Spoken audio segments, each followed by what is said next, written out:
Chapter 27 Rise of the Grotesquery. Valkyrie opened her eyes.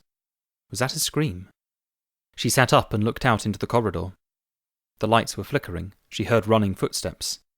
Then nothing. Something was wrong. Something was very wrong. She got out of bed, her limbs protesting, her arm aching. Her bare feet touched the cold floor. She padded to the small wardrobe built into the wall where she found her socks and boots. She pulled them on quickly in the darkened room, and she was just shrugging into her coat when she heard someone crying for help. Then a thud, and the crying stopped. Valkyrie poked her head out the door, looked up towards the morgue, and saw the figure moving through the dim corridor like some kind of puppet with half its strings cut. It moved in a jerky manner, stiff and uncoordinated, but even as she watched it seemed to move a little more smoothly, like it was getting used to its own body. It stepped into a pool of light. The Grotesquery. It was alive. She saw the bandages, so old they might have turned to dust under her gaze, that had been used to keep it in one piece. She saw flesh between the bandages, and scars and stitching. Its rib cage looked like it had been cracked and pulled open, so that now each rib punctured through its torso.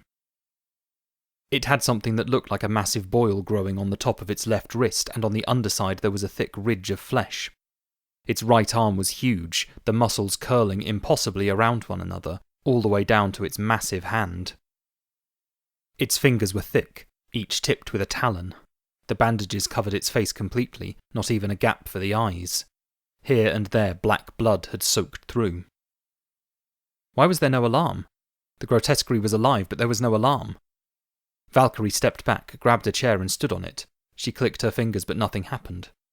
Her eyes narrowed. She focused, clicked her fingers again until she made a spark, cultivated it into a flame and held it up to the smoke detectors. After a moment the sprinkler system activated and the alarm pierced the silence. She hurried back to the door as 3 cleavers ran by. It was only when they got close to it that she realised how big the Grotesquery truly was. It towered above the tallest of them. They were used to dealing with serious threats, but they had never seen anything like this. The Grotesquery batted away the swipe of a scythe and grabbed the first cleaver by the throat. It lifted him high overhead as it swatted the second cleaver into the wall. The third cleaver swung his scythe and the Grotesquery swung his colleague's body into him. Valkyrie heard bones break. 3 seconds. The Grotesquery had killed 3 cleavers in 3 seconds. Valkyrie stepped back inside her room. The sprinklers were drenching her. She could run for it. Step out of the doorway, turn right, sprint the length of the corridor to the research area, then get to the stairs. She'd pass through the screen and be running from the cinema before the Grotesquery even saw her. It was still slow. It wouldn't even be able to catch her if it did see her. She could do it. So why wasn't she running? Valkyrie backed away. She could see the shadow on the wall outside her open door getting closer. Her legs were unsteady and her arms still hurt. Fear coiled and thrashed in her belly. She felt the wall behind her and pressed herself to it. The darkness of the room didn't seem dark enough. It would see her. No, it didn't need to see her. It had no eyes. And then it was too late to run because the Grotesquery was passing the doorway, water running down its body. She could smell it now. It smelled of formaldehyde and mould. She held her breath and didn't move. The Grotesquery stopped. Valkyrie readied herself. If it turned to her, she'd launch herself forward, hit it with everything she had, hurl enough fireballs to send those bandages up in flames. Like that would be enough to stop it. Like that would be enough to save her. Its head turned slightly, but not in her direction, as if the Grotesquery was listening for something beyond the alarm.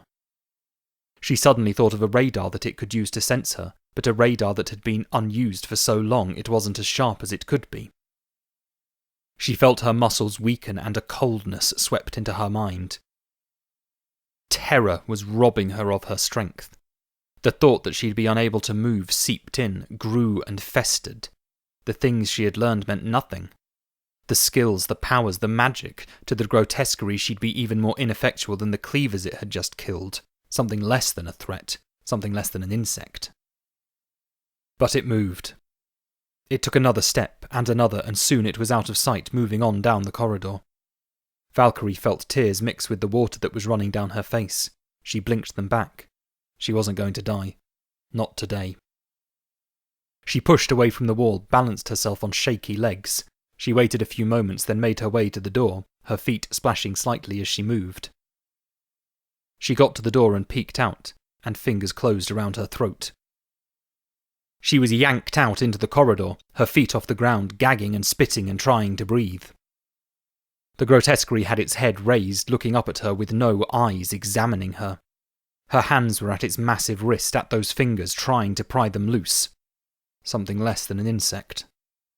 She kicked, her boots slamming into the thing.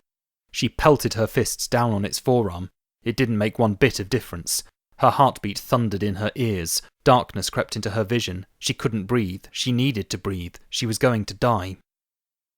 She clicked her fingers, managed to summon a flame, then pressed her hand to the Grotesquery's bandages.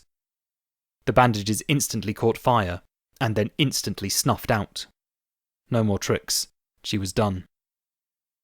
Then there was movement behind the Grotesquery, Skulduggery and Tanith sprinting. The Grotesquery didn't need to turn. When they were right behind, it swung its left fist back. Skulduggery dodged under it, and Tanith leapt to the ceiling, her sword flashing, and now Valkyrie was dropping. Skulduggery swooped in, snatched her up, and kept running, Tanith beside them. The Grotesquery regarded its injured hand with something approaching curiosity. They stopped and looked back as the flesh closed over and healed. There was movement at the doorway beside them, and Kenspeckle limped into the corner. "Stay behind us," Skulduggery ordered. Kenspeckle grunted. "I plan to." They felt the air pressure change and Valkyrie's ears popped. "What's happening?" she called out over the alarm. "Its power is returning," Kenspeckle said grimly. Skulduggery took his gun from his jacket. "This is our only chance to stop it before it becomes too strong." He walked up to the Grotesquery, firing 6 times as he went, and 6 small explosions of black blood erupted against the Grotesquery's chest, barely making it stagger. Skulduggery put the gun away, clicked his fingers, and unleashed 2 continuous streams of fire, turning the space between them to steam. The flames hit the Grotesquery but didn't catch. Skulduggery pushed at the air with both hands and the air rippled. The Grotesquery was forced backwards. Skulduggery did it again, and the Grotesquery fought to resist. Skulduggery went to do it a 3rd time, and the Grotesquery reached out with its huge right arm, and the arm unravelled. Long strips of flesh, each tipped with a talon, lacerated the air around Skulduggery. He cried out and fell back, and the strips returned, wrapped around each other and reformed the arm. The Grotesquery smacked Skulduggery, and he hurtled backwards through the air. Tanith ran up, her hair plastered to her scalp and her sword darting out. The Grotesquery tried grabbing her, but she was too fast. She rolled and cut its leg, then leapt up and slashed its arm. Both wounds closed over. Its right arm unravelled again, and she ducked and dodged, then jumped and flipped, but now she was upside down on the ceiling. She advanced, but the Grotesquery kept its distance. It raised its left arm. Kenspeckle shouted a warning, but the fire alarm drowned him out. The growth on top of the Grotesquery's left wrist, what Valkyrie had thought was a massive boil, suddenly contracted and a yellow liquid shot out. Tanith had to fling herself sideways to avoid it, and she crashed to the ground. The liquid hit the ceiling and ate through it in an instant, leaving a gaping hole. Skulduggery ran to join her, and Tanith got to her feet, and even though the boil was now empty, the Grotesquery was still holding out its left arm. Skulduggery reached for Tanith, but he was a second too late. A thin spike emerged from the ridge on the underside of the Grotesquery's wrist and jabbed into Tanith's side. She cried out and the spike retracted, returning to its sheath. Skulduggery caught Tanith as she collapsed. He backed away. The Grotesquery looked at its hands and flexed its fingers, as if it was discovering what it could do with each passing moment. Valkyrie and Kenspeckle ran up. Tanith was unconscious. Her veins were visible through her skin, and they were a sickly green colour. "She's been infected," Kenspeckle said. "Heliquin poison. She has maybe 20 minutes before she dies." "How do we cure it?" Skulduggery asked. The alarm whined and went silent, and the sprinklers cut off. "I haven't seen this poison for 50 years, Kenspeckle said. I don't have an antidote here. There is some at the sanctuary if we can get there in time. I'll lead the Grotesquery away, Valkyrie said. Meet you at the car. Skulduggery looked up sharply. What? No, you take Tanith. Don't tell her this, Valkyrie said, but she's too heavy for me to carry. And she ran before Skulduggery could stop her. Valkyrie! He roared. Her boots splashed as she sprinted. The Grotesquery held its arms wide, welcoming her. There was no way past it on either side, and she didn't have Tanith's ceiling-running skills, so when the Grotesquery reached for her, Valkyrie dropped, sliding on the wet floor between its legs. Once she was clear, she scrambled up and ran on. She glanced back. The Grotesquery was turning, following her.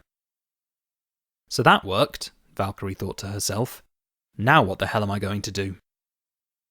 Just as she turned the corner, Skulduggery shouted something like the vanity light. She kept running.